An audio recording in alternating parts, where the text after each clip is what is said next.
Hi, my name is Felix Matos Rodríguez, and I am the Chancellor of the City University of New York. People who know me call me Felo, and this is my conversation space on CUNY TV, Café con Felo. Bienvenidos a Café con Felo. Today we're honored to welcome Alan van Capelle, an innovative community leader who is the Executive Director of the Highline, the nonprofit organization that stewards one of New York City's most iconic public parks. The Highline has become a model for how public spaces can shape a city, transforming a former infrastructure eyesore into a living, evolving landscape where art, nature, design, and urban life intersect. I'm also proud to say that Alan is a CUNY graduate who earned his bachelor's degree from Queens College and holds a master's degree in public administration from NYU. Through his work with the CUNY LGBTQ Council and his service as a trustee of the City University Construction Fund, he continues to give back to our CUNY community. Alan, welcome to the show, and we have a lot to talk about today, public art, education, but first, it's Café con Felo, so if you're gonna get coffee in the Highline, where should I go?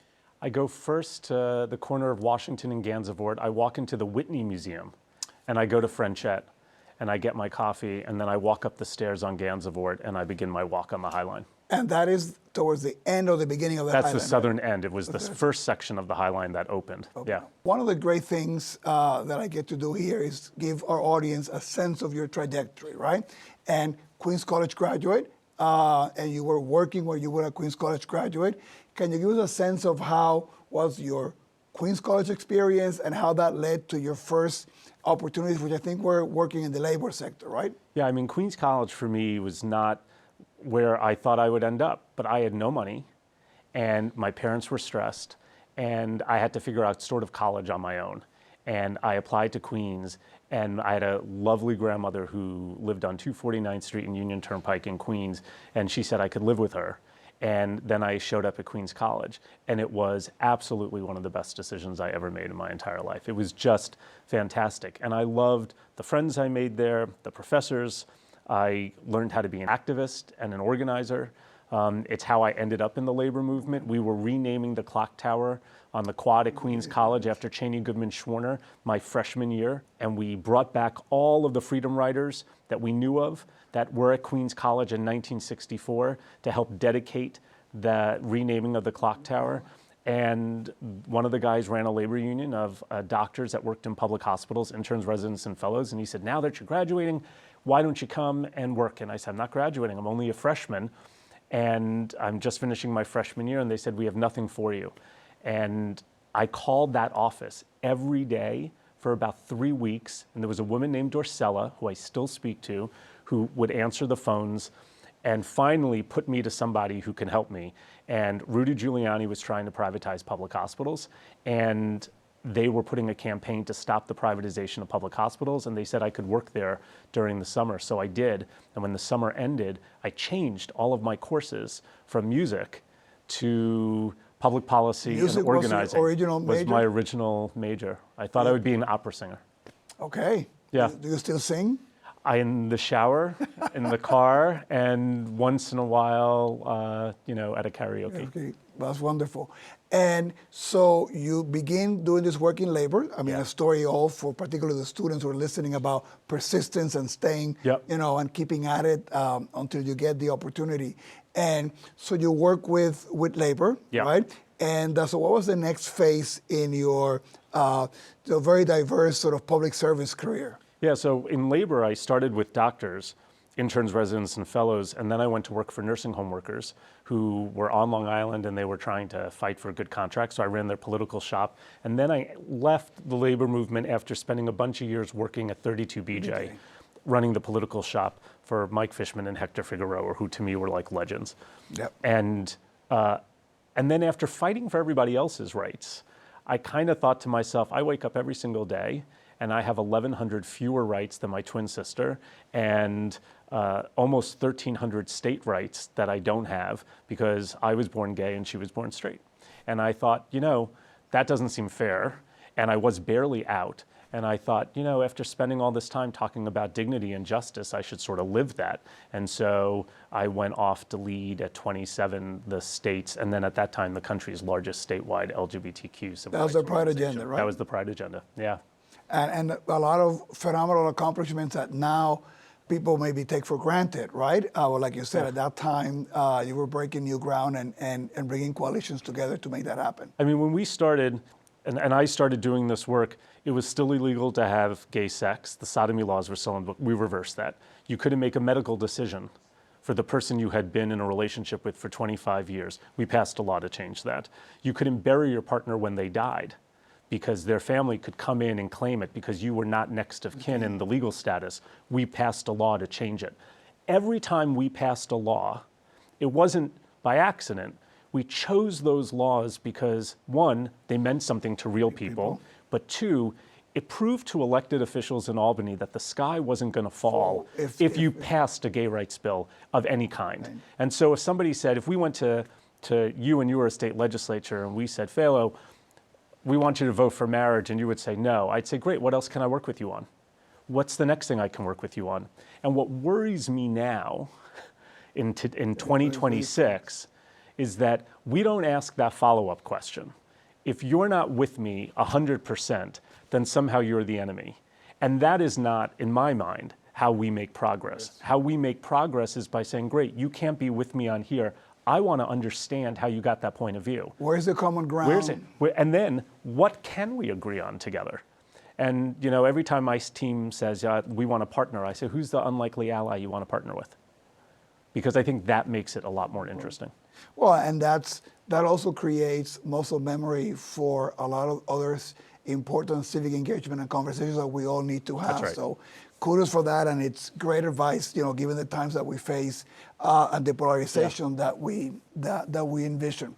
Now I can see how that work kind of leads. I'm sort of keeping a little bit of your trajectory, getting to the High Line. And actually, when I got to know you was when you were with the Education Alliance, right?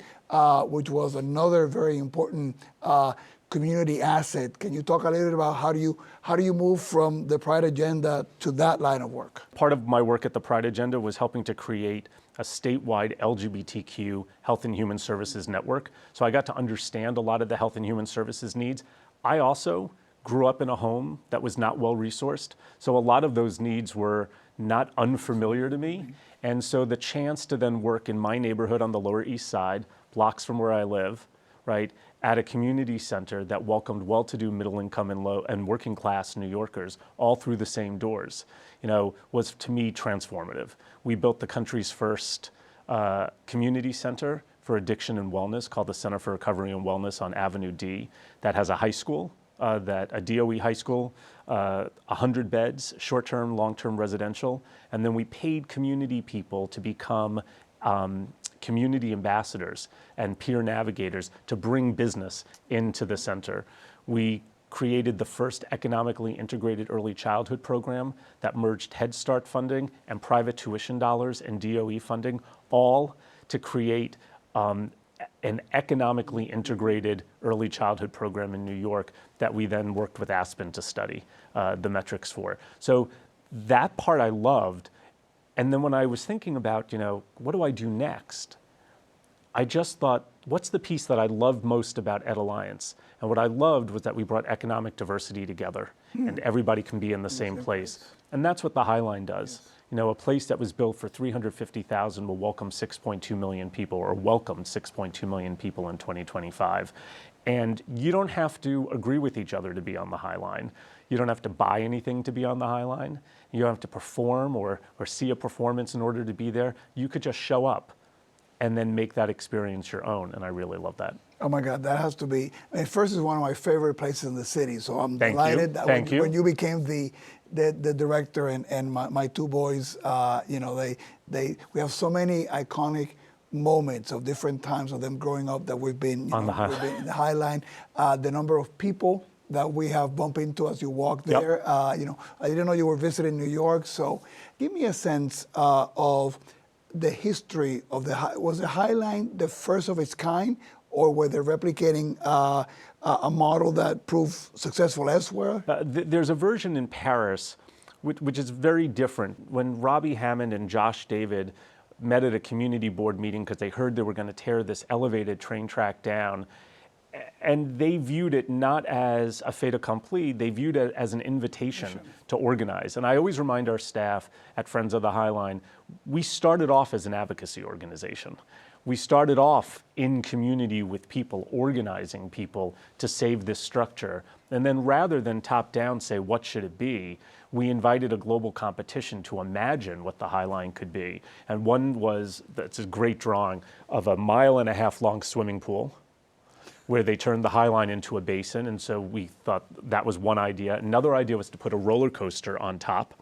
So you could, when you're at the very top of the, I hate roller coasters, but if you were at the top of the roller coaster, you would get a breathtaking view of Manhattan and do that all on the thing. What won out was, I think, really the best idea was a park. Yeah, I mean, I would imagine that the lawyers had a lot of concerns probably about had the roller coaster idea. This was hard to save. I think even that would have been a big stretch for the city. Tell me a little bit about, because I think that people enjoy the High Line, and either you enjoy being able to get up and down and be able to participate in the many stores and restaurants that are sort of, below the High Line. The view is beautiful. You're enjoying the architecture. How do you decide how to curate a space like the High Line in terms of plants, the trees, the art? How do you decide that?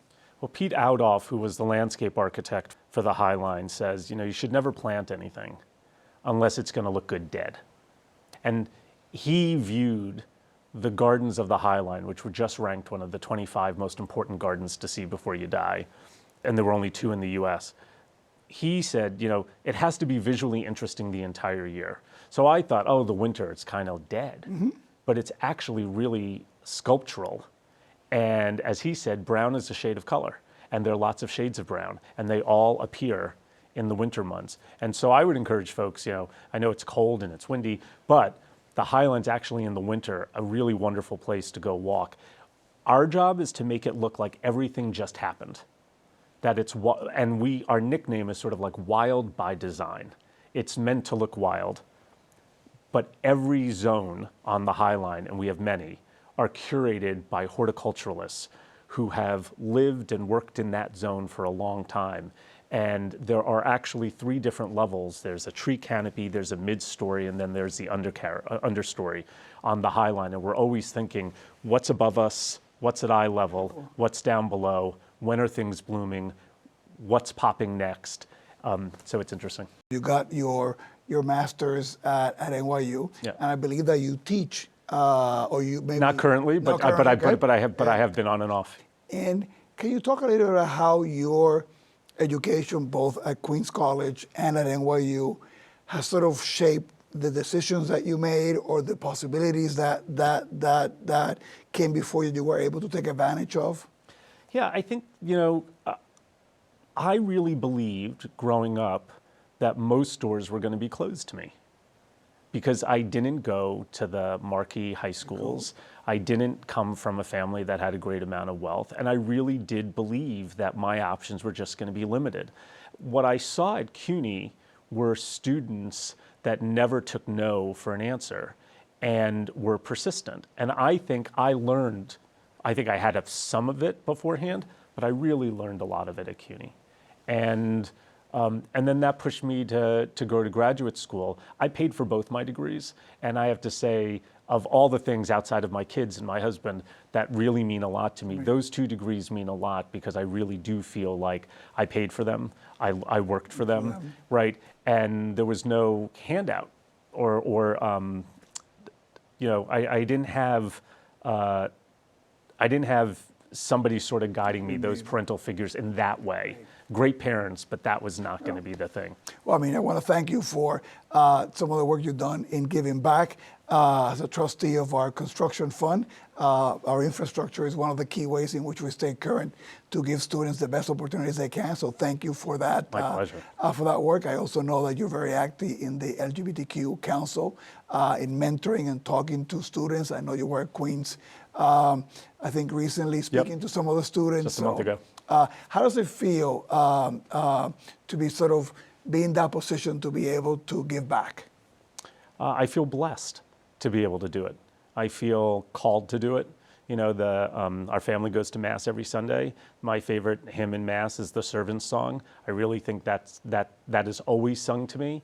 And I think, for me, being able to go back and to be a resource in any way that I can for a university. But I've studied policy and poverty and the intersection of those two. I have never seen something work better than CUNY as a ladder for mobility.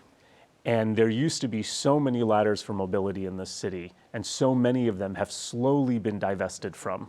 CUNY remains the surest, most tested, most reliable ladder. And I just think, if I can get more people to come here, if I can get more people to love it, invest in it, then I feel like I've done well. Thank you for that, and we're going to save that. I think that was a great clip for us in terms of what CUNY is all about, and always our alumni are the best voice of talking about that. If you have students who might be interested, for example, in opportunities in the Highline, I don't know if you have internship programs. I mean, you have a lot of educational programs. Anything that they can connect with in the Highline? Yeah, I mean, what I would suggest, because our internships are really reserved for high school sophomores, juniors, and seniors. Okay. So we run a fellowship program. We have 45 fellows. They stay with us for 3 years. We find them in their sophomore year. And as long as they're doing a good job, they stay with us till they graduate. And then they sort of have first dibs on jobs when they come up.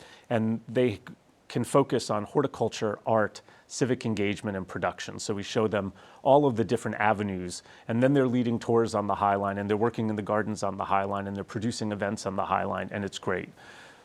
For everyone else, I think, whether it's the Highline or any other cultural institution, they all offer free programs. So you can go to hear an artist talk, which we just held for free with Britta Marquette Laba, a Sami tribe artist from Scandinavia who has a piece on the Highline right now called Ur-Modern, the Eternal Mother, is sitting on the Highline. She came in and we flew her in and she did a free talk. We had Thomas Rayner from the New York Times come and do a free talk at the intersection of urban space and horticulture. All of those are free. And you meet people at those talks. And I think that's a way to build a larger network. That is a phenomenal opportunity for everybody who's listening, and I'm sure we have the information on the Highline that will come up in the credits so people can connect and see the programming in the website and do all that. I also know that you're very active, politically. You have to navigate that with your current role. Is that a next chapter coming for you in your life after the Highline? I know you're very happy in what you're doing. Is that something that you ever considered? Yes. I mean, I love my job. And I have a great board and terrific donors and supporters. And every day, true story, when I go to the Highline, I close my eyes and I open them. And I think to myself, I can't believe I get to do this and I get paid to do this. So in many ways, I feel incredibly lucky. I love this city. I think it's the greatest city, in the greatest country the world has ever known. And, I want to be a good dad. And so I think at some point, after my kids don't need me as much or in the same way, I think if the opportunity existed, I'd probably take a look at it, but I think I'd be as happy not doing it as I would be doing it. But I do think that I don't believe in keyboard activism or like bumper sticker activism or wearing a button. I actually believe in like getting in and doing stuff. And it concerns me that I feel like there's less dialogue and more yelling. That there's less, how did you get to this position, and more, you're wrong. Yep. And I feel like elected officials are as much to blame for that, because every campaign's the most important campaign in our lifetime. Not everyone's going to be the most important one, right? And so to some extent, I kind of feel like having somebody who can talk to people we don't agree with may not be such a bad thing one day. Absolutely. So let's hold that thought. Please don't go away. We'll take a short break, and when we come back, we'll get some great questions from some students at Queens College. I love being in New York City. I think it's the only city, but I also love the natural world. I was lucky enough to be a kid whose parents liked gardening. We all had to garden when we were little kids, so we each had our little plot of land. And that was my growing up experience with gardening. And that led to the work that I do as an artist, which is very much involved in the natural world, and that drew me to the High Line.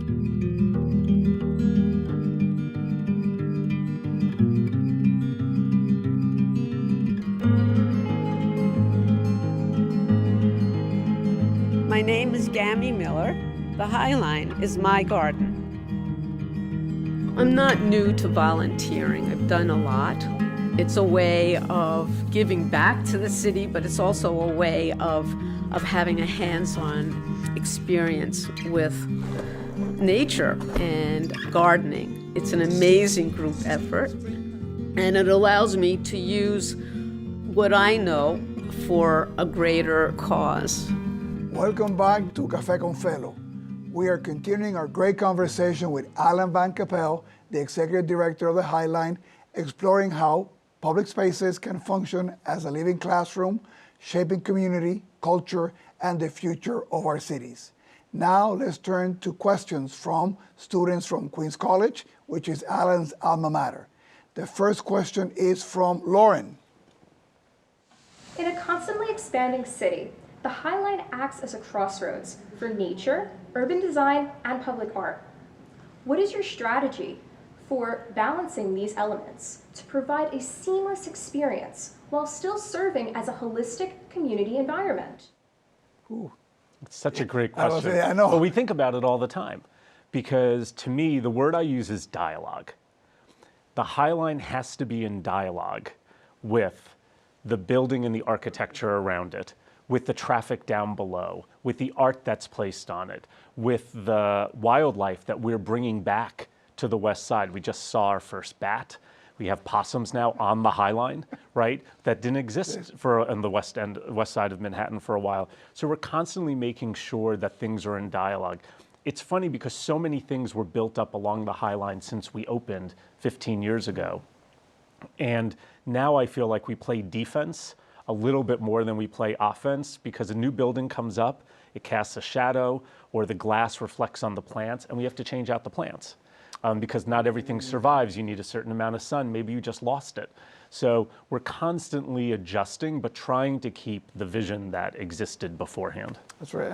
I think people would not think about the impact of all those structures on the curating that you have to do. But we also realized that the High Line, we did a study this year with Climate Central, and the High Line is actually 7 to 11 degrees cooler than the street in the neighborhoods that it runs through in the summer. And so we are building air conditioning for...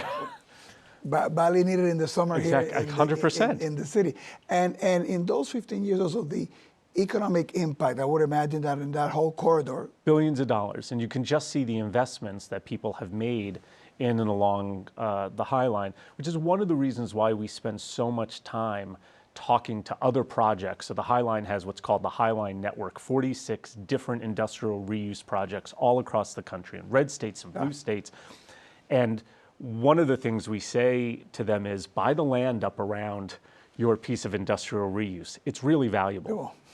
And then do development deals around it or preserve spaces for the community. So what they did in Mexico City, there's a park called La Mexicana, and they bought up all of the land around this abandoned mine, filled in the mine, and then they put residential and commercial around the park, and those proceeds pay for the operations of the park. It's a smart way to do it. In my dream, I would love to see New York pilot a bid model, but for parks, a parks improvement district. That if you live in an area around a park, the people who use that park more often should, at least the developers and whatnot, kick in some money to make sure that's part of it. Excellent idea. Let's go to our second question. It comes from Stephanie.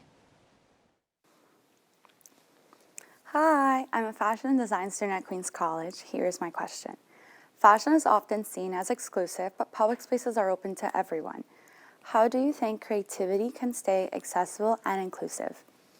Ooh, another great question. It's a great question. Well, I think part of what immediately I think about is High Line Art and our art program. We spend $2.5 million a year on artwork that we commission for the High Line, and we don't own it.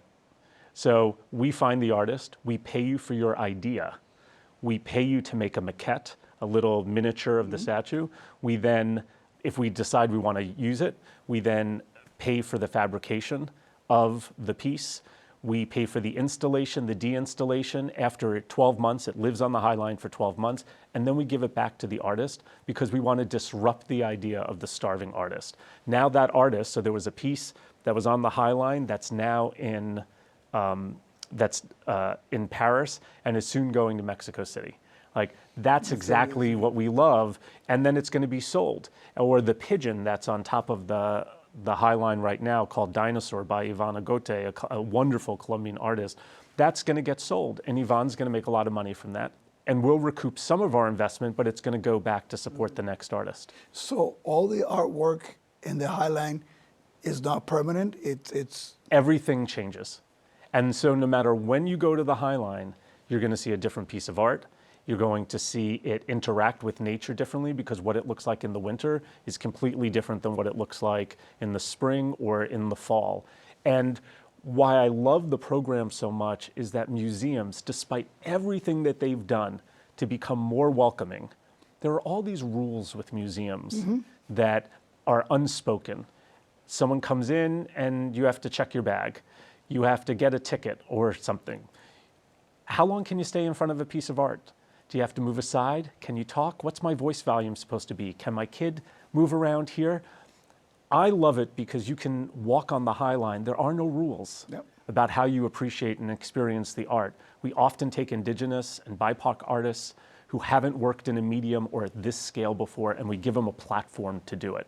And I'm enormously proud of Cecilia Alemane, who's the Don Mullen curator for art. She curated the Venice Biennale. She just curated a show in Santa Fe, and this October, one in Paris.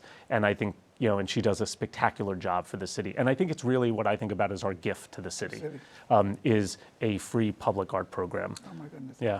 Well, again, lots to talk about, and unfortunately, we've come to the end of the show. So, Alan, thank you so much for your leadership, for your service, and for sharing so many of your thoughts and ideas here today with us. It's also a pleasure to learn more about the High Line, a place that I love, and now I think I know a bit more. So I want everybody to go and be part of that space. So thank you for your leadership, and hope to have you back here in the show. Maybe when you do the next big project in the High Line. And remember, everybody here, this is a show about connections to New York, and we had a great New Yorker here sharing some of his journey and his vision. And to our viewers, thank you so much for spending this time with us with Café con Felo. Please join us again Monday through Thursdays at 7 p.m. right here on CUNY TV or on our CUNY TV app anytime. Saludos.